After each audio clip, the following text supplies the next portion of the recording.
Serious क्यों हो भाई लोग? क्या हो गया?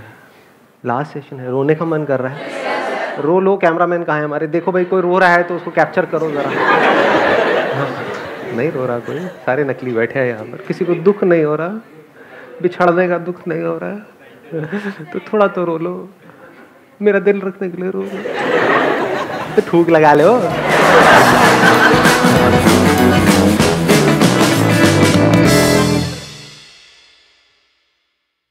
आज का जो सेशन है ये अब तक के जो भी सेशंस हुए हैं, 3 सेशंस हो चुके हैं, आज चौथा सेशन है हमारा, वो तीनों एक तरफ और आज का सेशन एक तरफ। जैसे होता नहीं है कि हम कुछ खा रहे होते हैं तो एंड में जो सबसे सही चीज़ होती है उसको बचा नहीं लेते हैं हम, इसको बाद में निकलेंगे। हाँ, तो कुछ ऐसा ही मैंने बचा के रखा हुआ था कि अगर इस सेशन को आपने अच्छे से समझ लिया जो आज यहाँ पर होने वाला है तो काम हो गया।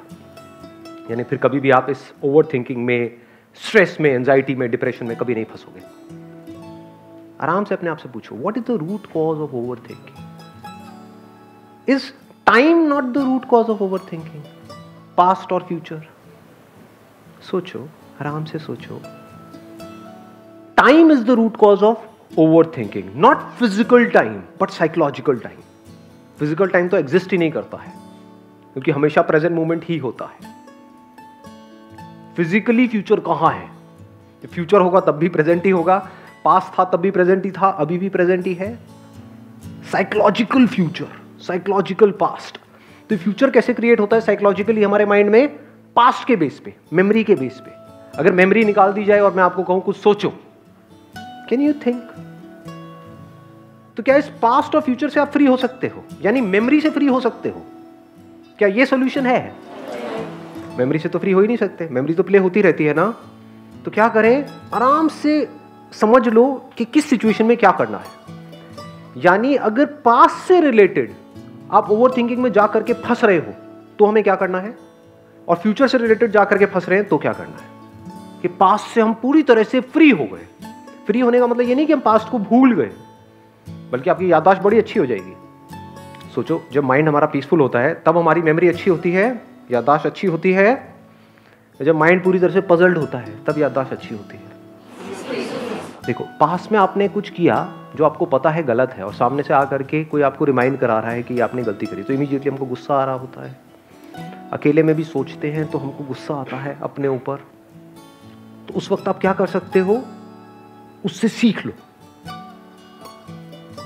जब हम सीख रहे होते हैं तो हम नहीं फंसते हैं। सिर्फ ये एक सोल्यूशन है पास्ट से फ्री होने का, दूसरा कोई सोल्यूशन नहीं है। पास्ट को याद करना is not a solution, past को भूलना इज नॉट अ सोल्यूशन। आ रहा है ना पकड़ में? मुंडी तो हिला दो। हाँ, ठीक है, ठीक है, थोड़ा डीप होगा आज का। Do you wanted to go deeper या मस्ती करें? सो पास्ट से फ्री होने का क्या तरीका है? सिर्फ एक तरीका है कि पास्ट की मेमोरी जैसे ही प्ले हो, अब अगर आप कहोगे मेरे साथ में ऐसा क्यों हुआ, उसने मेरे साथ में ऐसा क्यों किया, कोई जवाब नहीं है। There is no answer. होना था हो गया, मेरे साथ में ही क्यों हुआ, और किसी के साथ में नहीं हो सकता, तो मेरे साथ में ही क्यों हुआ? ऐसे आते हैं थॉट से? नहीं आते हैं। हाँ, किसी ने कोई टोना टोटका कर दिया है कि क्या हुआ है, मतलब हो क्या रहा है, एक के बाद एक के बाद एक, हमारे साथ में ऐसा क्यों हो रहा है? पहले पापा की जॉब, उसके बाद में मम्मा की हेल्थ, उसके बाद में मेरी जॉब, फिर मेरा ब्रेकअप, फिर ये फिर वो, ये हो क्या रहा है हमारे साथ में? किसकी नजर लग गई है? समझे? यहाँ फंस रहे हो या यहाँ से बाहर आ रहे हो? फंस रहे हो। इसी को ओवर थिंकिंग बोलते हैं। मतलब अननेसेसरी कुछ ऐसा है जो हो चुका है, यानी कि वो मर चुका है, उसको पकड़ के बैठे हुए हो। तो अगर आपको बिल्कुल क्लियर है, जैसे ही मेमोरी आए पास्ट से रिलेटेड, इमीडिएटली बीच में अपने आप से क्वेश्चन पूछो, इससे मैंने क्या सीखा? कुछ सीखा है तो बुरे से बुरा भी हुआ है तो अच्छा है, और कुछ नहीं सीख रहे हो, बड़बड़ कर रहे हो तो अच्छे से अच्छा भी है तब भी बुरा है। देखो, ध्यान से समझो, अगर कुछ अच्छे से अच्छा भी हुआ है, आपकी लाइफ की बेस्ट मेमोरी भी है, कोई best time, that could be a school time, college time, उसको अगर आप याद कर रहे हो और सीख नहीं रहे हो तब भी फंस रहे हो। इसको भी ओवर थिंकिंग बोलते हैं। Over thinking is not just about thinking about negative things but also about positive things. क्योंकि जैसे ही उसके बारे में सोचोगे और अभी अपनी लाइफ की हालत देखोगे तो आपकी वाट नहीं लगेगी। कब तक सोचते रहोगे, कब तक ख्यालों में खोए रहोगे कि वो टाइम वो टाइम वो टाइम, अभी तो कुछ और ही हो रहा है। यानी कि अगर आप सीख रहे हो तो अगर कुछ बुरे से बुरा भी आपके साथ हुआ है, बुरे से बुरा, मतलब इतना बुरा जिससे बुरा कुछ हो ही नहीं सकता, तब भी अच्छा है। आप इमीडिएटली वहां से बाहर आ जाओगे and you will be a better person, you will be better prepared to handle whatever is going on and the future. जो होने वाला है, जो हो रहा है, उसको ज्यादा अच्छे से हैंडल कर पाओगे अगर आपने सीख लिया है तो। नहीं सीख रहे हो तो चाहे अच्छी से अच्छी भी मेमोरीज प्ले हो रही हैं, घोंचू या खच्चर हो, अच्छा ठीक है, जो आपकी श्रद्धा है। मेरे वाली उल्लू कहती थी। आपकी वाली उल्लू कहती थी? आपके वॉलंटियर देख के हंस रही थी सुबह मुझे। हाँ क्या? मुझे देख के हंस रही थी। हमारी वॉलंटियर्स आपको देख करके हंस रही थी?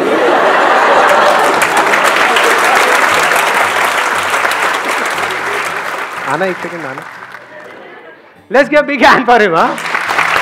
माइक दे दो इनको। और कुछ ज्ञान देना चाहेंगे आपकी, मतलब अगर ओवर थिंकिंग का सर पूरा यार भाई मेरे को आपसे प्यार होता जा रहा है, मैं सच बता रहा हूँ। हाँ आप बड़े क्यूट आदमी हो, मतलब आपको खुद को पता नहीं है, आप मतलब बड़े कमाल के बंदे हो। आप करते क्या हो वैसे? Sir freelancer. फ्रीलांसर मतलब कॉमेडी करते हो? नहीं। क्या फ्रीलांसिंग मतलब क्या, लड़कियां पढ़ाते हो? हाँ? नेटवर्किंग करता हूँ और भी कई जगह हाथ फंसा रखे हैं। नेटवर्किंग मतलब नेटवर्क मार्केटिंग? हाँ जी। तो आप क्या कहना चाहेंगे इन लोगों को, जो भी, अगर आप इनको लोग कहना चाहते हैं, आपके पास पूरी फ्रीडम है, आप इनको खच्चर कहिए, घोंचू कहिए, लोग जो भी, मतलब इनको क्या आप बताना चाहते हैं ओवर थिंकिंग के बारे में?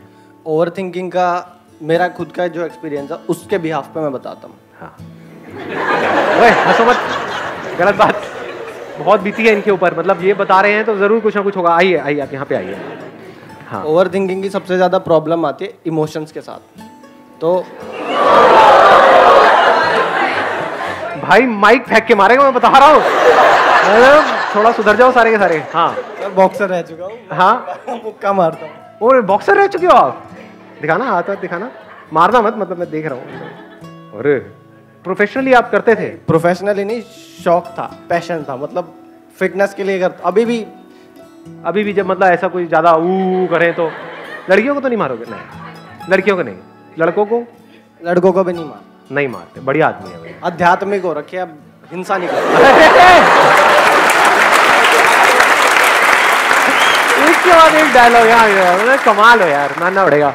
अच्छा ठीक है, तो आप क्या कह रहे थे? इमोशंस बहुत ज्यादा अंदर प्ले होते हैं। हाँ सीरियसली बोलो। हाँ माइक पास ले जा करके।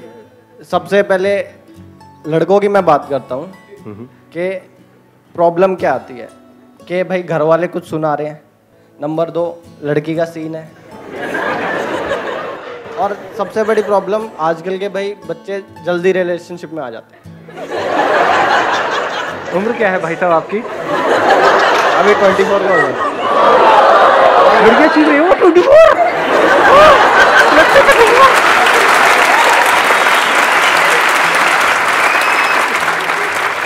फिर आगे क्या बोल रहा था मैं? हाँ तो नहीं, लेकिन बातें सही कर रहे हैं, मतलब इसमें गलत नहीं कह रहे कुछ भी है। हाँ एकदम से ना घबराहट में सोचते हैं मैं उसका बुरा करूं, नहीं ऐसा मत करो, फिर बाद में तुम्हें गिल्ट होगा जिंदगी भर के लिए। हाँ बड़ी अच्छी बात बोली। Let's get big hand for him यार, मतलब ये भाई सिर्फ मजाक नहीं कर रहे हैं, मजाक में बातें भी अच्छी कर रहे हैं, मतलब seriously I am not kidding. हाँ और बताओ। तो ओवर थिंकिंग में मैं अपना पर्सनल एक्सपीरियंस शेयर करता हूँ। मेरे साथ क्या होता था, तो मैंने लास्ट में उसको शादी के जोड़े में देखा था, उन्हें चूड़ा पहना हुआ था। चन्ना मेरा गाया नहीं, तब आई नहीं होगी मूवी नहीं होगी। तो इतना माइंड में चलता रहता था, कोई न्यूली मैरिड दिख जाए जिन्हें चूड़ा पहना हुआ, मुझे गुस्सा आ जाता।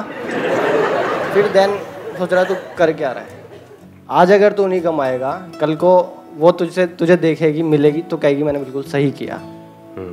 तो देन ग्रोथ के लिए मैंने काम किया, नेटवर्क मार्केटिंग ज्वाइन की, ग्रोथ की, फिर दूसरी आ गई। दूसरी में क्या था, दूसरी वाली पे मैं पैसे नहीं खर्च रहा था, मुझे शंका थी। समझदार हो गए। हाँ तो क्या पास्ट से सीख रहे हैं? हाँ मतलब प्रैक्टिकली वो हो रहा है जो अभी हम डिस्कस कर रहे थे कि मतलब आपने पास्ट से सीख लिया और तभी ओवर थिंकिंग से बाहर आए। और हैंड्स प्रूव्ड यार, मतलब हाँ देख रहे हो। जो मैं थ्योरेटिकली बोल रहा था वो प्रैक्टिकली आपके सामने आ गया कि पास में कुछ भी हो हमारे साथ में बुरे से बुरा, उससे बाहर आने का सिर्फ और सिर्फ एक तरीका है, लर्निंग। सीख लो तो आप उससे बाहर आ गए, यानी उससे फ्री हो गए। Let's give a big hand for him. गले मिलके जाओ भाई। हाँ, आगे बढ़ते हैं। अब आते हैं फ्यूचर के ऊपर कि फ्यूचर से कैसे फ्री हुआ जाए। और फ्यूचर से फ्री होने का मतलब क्या है, क्या ये हमको पता है? नहीं पता है। फ्यूचर से रिलेटेड जब भी आप ओवर थिंकिंग में जाकर के फंस रहे हो, समझ जाओ 2 वजह से फंस रहे हो। या तो आप फ्यूचर में जो कुछ होने वाला है उसको ओवर एस्टिमेट कर रहे हो या अंडर एस्टिमेट कर रहे हो। जब किसी से आपकी लड़ाई होती है तो उस वक्त कैसे कैसे थॉट्स आ जाते हैं हमारे माइंड में, अब ये हो जाएगा, वो हो जाएगा, वो हो जाएगा, वो हो जाएगा। कुछ होता है क्या? जितना आप सोचते हो जब कुछ गड़बड़ हो रही होती है, उसमें से कितना होता है, कितना परसेंट होता है? 1%। Hardly 1%, hardly 1%। मतलब प्रॉब्लम छोटी सी होती है, उसको हम बड़ी बना देते हैं। अंडर एस्टिमेट हम कहां पर करते हैं फ्यूचर को, कभी समझा है? आप में से कितने हैं जो डेली मोबाइल यूज करते हैं दिन में 2 से 3 घंटा? सभी करते हैं आई थिंक ऑलमोस्ट। तो क्या इसकी वजह से फ्यूचर में जो प्रॉब्लम होने वाली है उसको आप एस्टिमेट कर पा रहे हो, लगा पा रहे हो आइडिया कि क्या होगा आपके साथ में आने वाले 3 साल बाद, 5 साल बाद, 6 साल बाद? डेली अगर दिन का आप 2-3 घंटे, 4 घंटे मोबाइल यूज करते रहे तो अगले 5 साल बाद आपकी बॉडी की हालत कैसी होगी? क्या इसका आप एस्टिमेट लगा पा रहे हो? क्या इस फ्यूचर को देख पा रहे हो? नहीं देख पा रहे ना, तो हम अंडर एस्टिमेट नहीं कर रहे उस प्रॉब्लम को। आपको क्या लग रहा है कोई फर्क नहीं पड़ता है? प्रैक्टिकली देखें अभी फर्क पड़ता है नहीं पड़ता है। एक बार खड़े हो जाओ सारे के सारे, मैं कुछ करूंगा, उल्टे हो जाओ, उस तरफ मुंह कर लो।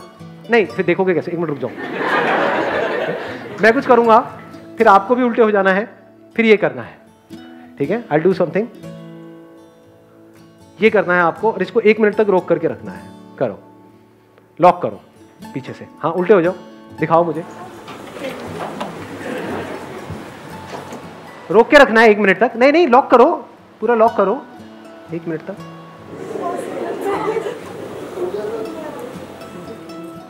खुल रहे हैं ना पत्ते एक एक करके? फ्रंट में फेस कर लो। कुछ समझ आ रहा है क्या हो रहा है? हाँ, प्लीज हैव अ सीट। इसका मतलब क्या है? मसल स्टिफ हो गई है। ये मसल स्टिफ होने की वजह से क्या होता है ये पता है आप लोगों को? मैं बताऊं प्रैक्टिकली क्या होता है, किसी भी डॉक्टर से जाकर के वेरीफाई कर लेना। जब ये सब मसल स्टिफ हो जाते हैं ना, नेक की ये वाली, तो एक प्रॉपर ब्लड सप्लाई नहीं पहुंचती हमारी ब्रेन में। उसकी वजह से पूरे दिन आलस आता रहता है, लैक ऑफ एनर्जी, कुछ करने का मन नहीं कर रहा होता है। मेरी वीडियोस देखते हो, चार्ज अप हो जाते हो, लेकिन उसके बाद में जो करने के लिए एनर्जी चाहिए वो है ही नहीं, ब्रेन डल होती जा रही है। तो क्या इस प्रॉब्लम को हम अंडर एस्टिमेट नहीं कर रहे हैं? और जो भी आप सोच रहे हो फ्यूचर में, जो भी अभी काम कर रहे हो व्हाटएवर, वहां से जो होने वाला है अगले 5 साल बाद, मेरी प्रमोशन हो जाएगी, फिर ये हो जाएगा, फिर वो हो जाएगा, उसको आप ओवर एस्टिमेट नहीं कर रहे हो। फ्यूचर को सही से एस्टिमेट करने का मतलब क्या है कि अगर 5 साल बाद जिसको भी आप ओवर एस्टिमेट कर रहे हो अपने माइंड में, इतना पैसा आ जाएगा, मैं इस लेवल पे पहुंच जाऊंगी, मैं ये हो जाएगा, अरे नंबर 1 तो आप बूढ़े हो जाओगे। क्या ये रियलिटी है? नहीं है। ऊपर से आज आपकी ये हालत है, वो आपने अभी देख ही ली है क्या है, तो 5 साल बाद क्या होगी आपकी? तो एंजॉय करने के लिए बचेगा क्या? इसको बोलते हैं अंडर एस्टिमेट करना, ओवर एस्टिमेट करना। तो अगर आप सही से एस्टिमेट करो, यानी आप एक्चुअल में देखो अभी क्या हो रहा है, एक्चुअल में देखो अपनी बॉडी की क्या कंडीशन है, एक्चुअल में देखो अगर आपका एनर्जी लेवल कम हो रहा है किसी भी वजह से, सुबह उठते हो और कुछ करने का मन नहीं कर रहा होता है, आलस आ रहा होता है, तो समझ जाओ कुछ बहुत गलत कर रहे हो आज में। तो आपका जो कल है वो आज से खराब ही होने वाला है। अगर आप इसको करेक्टली एस्टिमेट करो तो आप क्या करोगे? नंबर 1 प्रायोरिटी पे डाल दोगे अपनी हेल्थ को, क्योंकि अगर फिजिकली फिट हो तो ब्रेन ठीक से काम करेगी। तब आप सोच सकते हो। अब बिना सोचे क्या खाक फ्यूचर को प्लान करोगे? फ्यूचर को प्लान नहीं करोगे तो फ्यूचर कैसा होगा? अपने आप ही कुछ बन के निकल के आ रहा होगा, जो अगर आपको पसंद नहीं भी है तो बेटा रहते रहो चुपचाप। You can't change it, you must have the power to change your life at any point in time. अगर ये पावर आपके पास में है, दैट मीन्स आपने पास्ट में अच्छा काम किया है अपने फ्यूचर को प्लान करने के लिए, तभी आपका प्रेजेंट ऐसा है। तो if you see things as it is, अभी जो हो रहा है उसके बेस पे आप एक्ट करते हो, तो अपनी लाइफ को आप एक सही डायरेक्शन दे सकते हो, देन वहाँ पर ओवर थिंकिंग के लिए कोई जगह नहीं रहती है। वहाँ पर थिंकिंग के ऊपर आपका पूरा कंट्रोल होता है। कंट्रोल इन द सेंस के जब चाहे जिस डायरेक्शन में अपनी थिंकिंग को ले जा सकते हो, लेकिन ये थिंकिंग आपके ऊपर हावी नहीं हो सकती। थैंक यू जी, थैंक यू सो मच।